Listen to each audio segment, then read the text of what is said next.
Well, how did you manage to do it, Iswaran? How did you bring down the beast?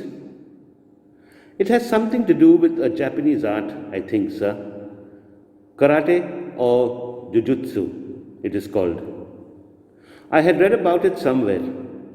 It temporarily paralyzes the nervous system, you see. Not a day passed without Iswaran recounting some story packed with adventure, horror, and suspense.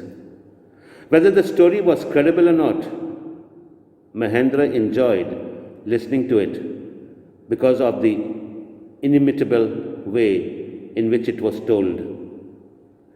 Ishwaran seemed to be more than make up for the absence of a TV in Mahendra's living quarters. One morning, when Mahendra was having breakfast, Ishwaran asked, "Can I make something special for dinner tonight, sir? After all, today is an auspicious day.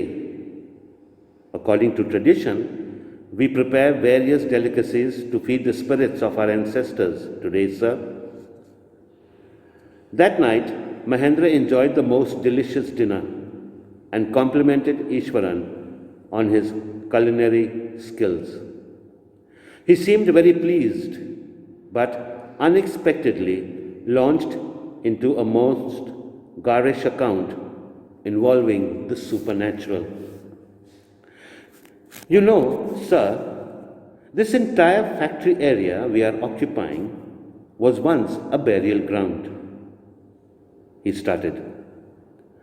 Mahendra was jerked out of the pleasant reverie he had drifted into after the satisfying meal. "I knew on the first day itself when I saw a human skull lying on the path. Even now I come across a number of skulls and bones," Ishwaran continued. He went on to narrate how he sometimes saw ghosts at night. "I am not easily frightened by these things, sir. I am a brave fellow.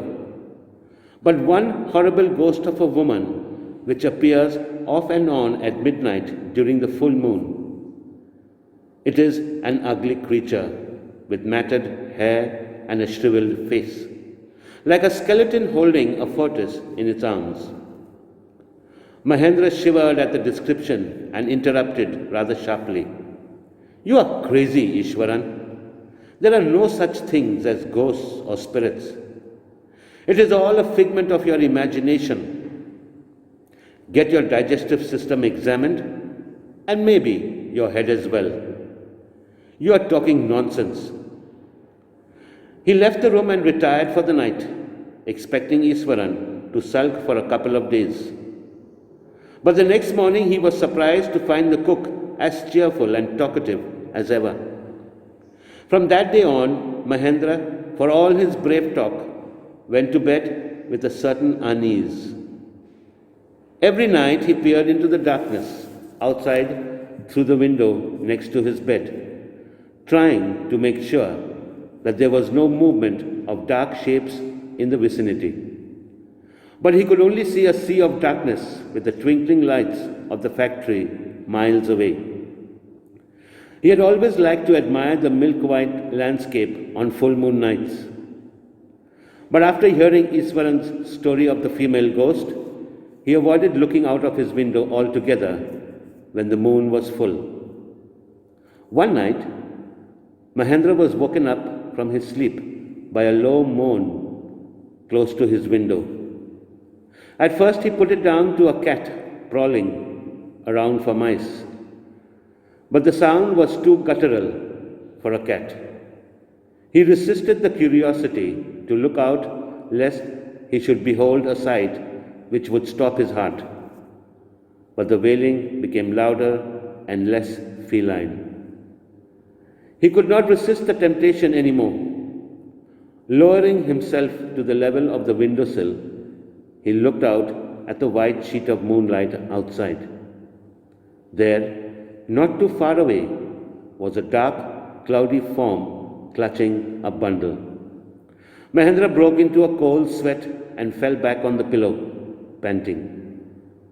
As he gradually recovered from the ghastly experience, he began to reason with himself and finally concluded that it must have been some sort of auto suggestion, some trick that his subconscious had played on him. By the time he had got up in the morning, had a bath, and come out to have his breakfast, a horror of the previous night had faded from his memory. Iswaran greeted him at the door with his lunch packet and his bag. Just as Mahendra was stepping out, Iswaran grinned and said, "Sir, remember the other day when I was telling you about the female ghost with a tortoise in its arms? You were so angry with me for imagining things. Well, you saw her yourself last night. I came running, hearing the sound of moaning that was coming from your room." A chill went down Mahendra's spine. He did not wait for Iswaran to complete his sentence. He hurried away to his office and handed in his papers, resolving to leave the haunted place the very next day. The author of this story is R.K. Lakshman.